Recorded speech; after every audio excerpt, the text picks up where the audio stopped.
jangankan bumi Turki, ya, jangankan bumi Turki ini, seluruh bumi Allah tidak akan pernah menerimanya.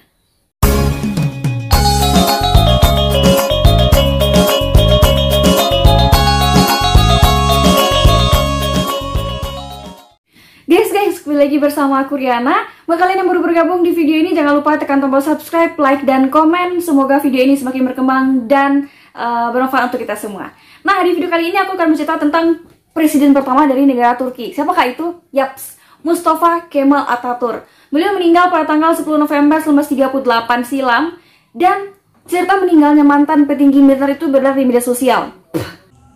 Cerita meninggalnya mantan petinggi militer itu beredar di media sosial.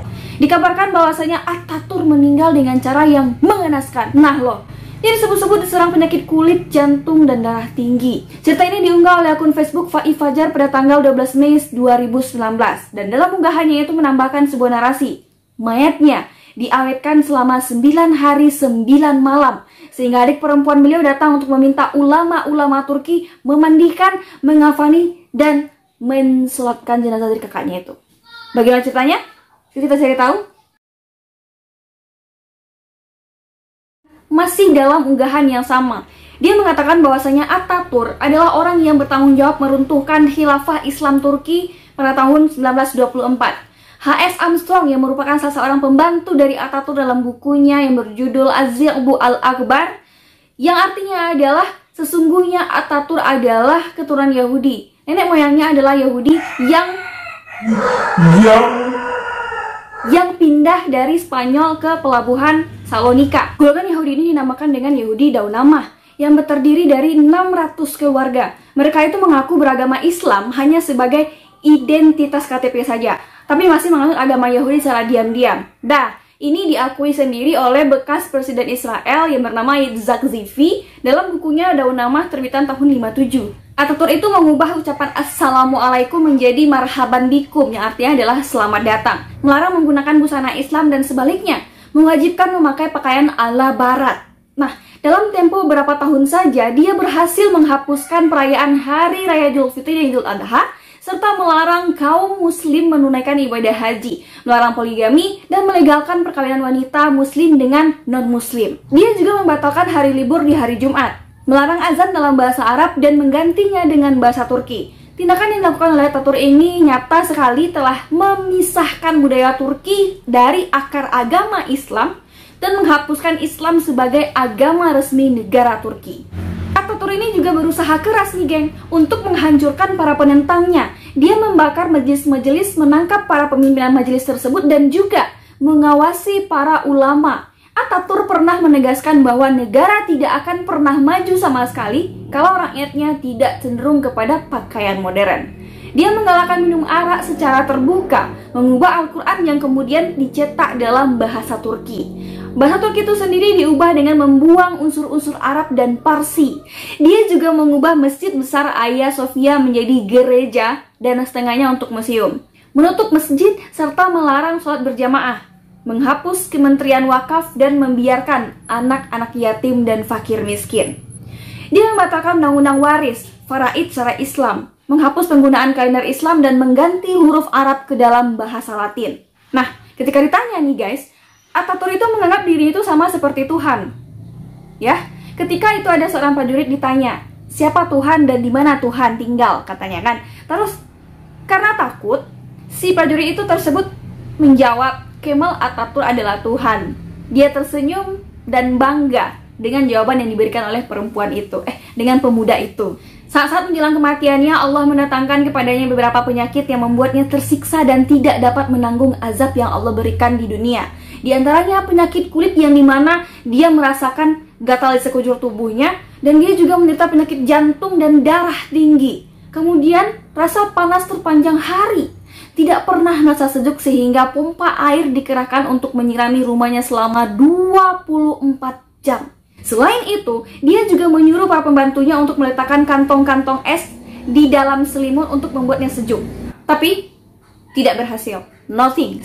Karena tidak tahan mendengar jeritan, para pembantunya membawa Atatürk itu ke sebuah lautan, ke tengah lautan, dan diletakkan dalam kapal dengan harapan beliau akan merasa sejuk begitu. Dan maha besar Allah, ya, panasnya tak juga hilang. Dan pada tanggal 26 September 1938 dia pingsan selama 48 jam. Ini disebabkan karena rasa panas yang dirasakannya dan kemudian sadar, tapi dia hilang ingatan. Dan pada tanggal 9 November 1938 dia pingsan sekali lagi selama 36 jam atau 3 hari ya, dan akhirnya meninggal dunia. Ketika itu tidak ada yang mau mengurus jenazahnya sesuai dengan syariat Islam. Mayatnya diawetkan selama 9 hari 9 malam, sehingga hari perempuannya datang meminta kepada ulama-ulama Turki untuk memandikan, mengafani, serta untuk mensolatkan dari jenazah kakaknya ini. Tak cukup sampai di situ, Allah tunjukkan lagi azab ketika mayatnya akan dimakamkan. Sewaktu mayatnya hendak ditanam, tanah tidak menerimanya. Karena tidak diterima tanah, maka mayat tersebut diawetkan sekali lagi dan dimasukkan ke dalam museum yang diberi nama etnografi selama 15 tahun hingga tahun 53. Nah, setelah 15 tahun mayatnya hendak dikuburkan kembali, tapi Allah sekali lagi mengatakan bumi sekali lagi tidak menerimanya. Sampai akhirnya mayat dari Ataturk tersebut dibawa ke satu bukit dan disimpan dalam celah-celah marmer seberat 44 ton. Dah, lebih menyedihkan lagi, ulama-ulama yang sezaman dengan Ataturk mengatakan bahwa jangankan bumi Turki, ya, jangankan bumi Turki ini, seluruh bumi Allah tidak akan pernah menerimanya, ya kan? Nah, begitu penulisan dari cerita itu. Tapi fakta sebenarnya adalah, ya, fakta yang bisa membantah klaim tersebut bisa dilihat di situs kompas.com dengan judul artikel biografi tokoh dunia Mustafa Kemal Atatürk, presiden pertama Turki. Kita mulai dari masa kecil Mustafa Kemal Atatürk. Lahir dengan nama Ali Riza Oglu Mustafa pada tanggal 19 Mei 1881 di Salonika, Kekaisaran Ottoman. Ayahnya Ali Riza Effendi yang merupakan seorang perwira milisi dan juga pedagang kayu. Sedangkan ibunya bernama Zubeide Hanim. Nama tengah Atatürk Kemal, yang berarti adalah kedewasaan, diberikan oleh guru matematikanya, Kapten Uskuplu Mustafa Effendi. Awalnya, ibunya menyuruh Atatürk itu untuk menempuh pendidikan di sekolah agama, sesuatu yang dituruti dengan sangat enggan sehingga hanya bertahan sebentar saja. Dia kemudian masuk sekolah Samsi Effendi, sebuah sekolah dengan kurikulum yang lebih sekuler. Ayahnya sengaja memasukkannya supaya dia menjadi pedagang. Namun tanpa meminta pertimbangan orang tuanya, dia ikut ujian masuk sekolah militer Salonika di tahun 93. Dan pada 14 Maret 1899, dia pindah ke akademi militer di kawasan Pangalti yang dekat dengan ibu kota Konstantinopel, yang sekarang disebut juga dengan Istanbul. Nah, dia lulus nih pada tahun 1902. Nah, 3 tahun, tepatnya pada 11 Januari 1905, Atatürk lulus dari perguruan tinggi militer Ottoman Konstantinopel. Setelah lulus dari sekolah itu, dia sempat ditahan atas keterlibatannya dalam gerakan anti-monarki dan dilepaskan beberapa bulan kemudian berkat bantuan mantan direktur sekolahnya, yaitu Riza Pasha. Atatürk itu kemudian ditegaskan sebagai kapten staf di pasukan kelima Turki yang bermarkas di Damaskus, Suriah, di Kompi Ali Fuad dan Lutfi Mufid. Nah, di sana dia bergabung dengan kelompok rahasia revolusioner bernama Vatan Fehuriyet, ya, yang dipimpin oleh tentara bayaran Mustafa Elvan.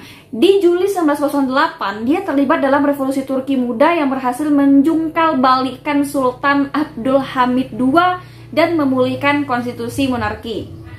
Berhasil lah dia, kan? Nah, di tahun 1912 sampai 1913 tahun ya, dia berpartisipasi dalam Perang Balkan. Selama Perang Balkan II itu, dia menjadi kepala staf sebelum dipindah ke kedutaan Turki di Bulgaria. Saat Ottoman terjun ke kancah dunia Perang Dunia Pertama kedua sih? Pertama ya, kalau nggak salah. Perang Dunia Pertama bersama aliansi sentral atau negara Jerman, Austria, Hungaria, dan juga Bulgaris ya. Dan Atatürk itu menjadi komandan divisi ke-19.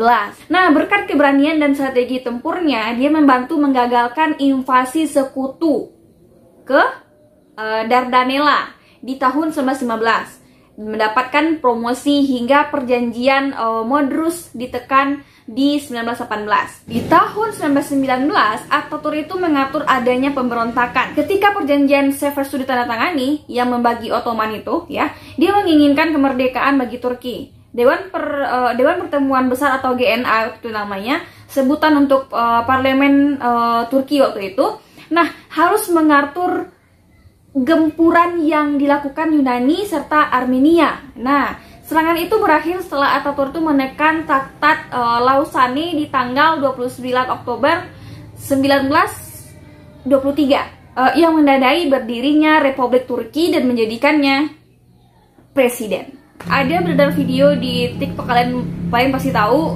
Nah, mari kita tonton sama-sama videonya itu. Ini.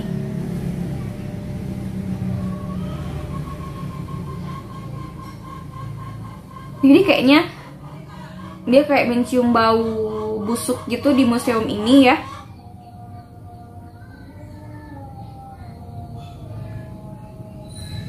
Dan sepertinya cuma dia yang mencium bau busuk ini, guys. Dan orang lain tidak ada mencium bau busuk ini.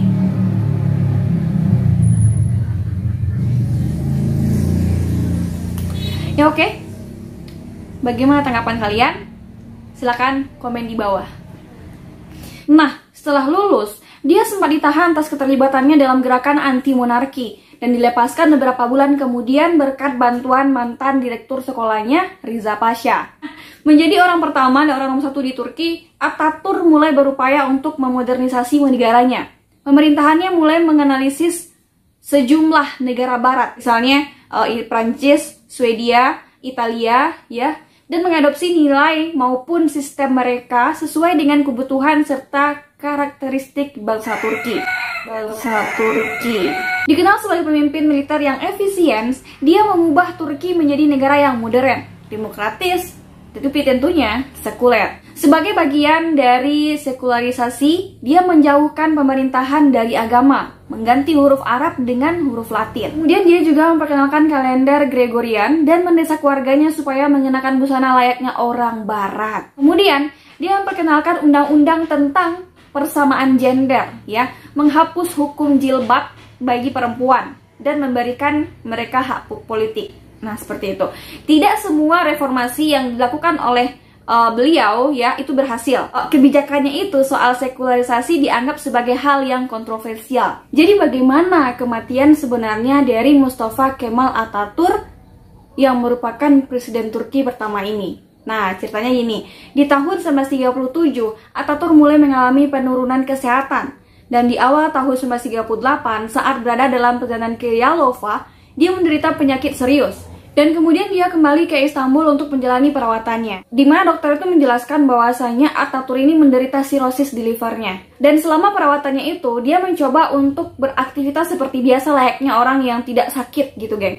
Nah, namun dia meninggal di usia 57 tahun pada 10 November 1938 di Istana Dolmabahce. Dan dia dimakamkan di Museum Etnografi Ankara. Di 10 November 1953, 15 tahun setelah kematiannya, dia dipindahkan ke sarkofagus seberat 42 ton, ya. Sarkofagus tersebut berada di Museum Anıtkabir yang berada di Ankara.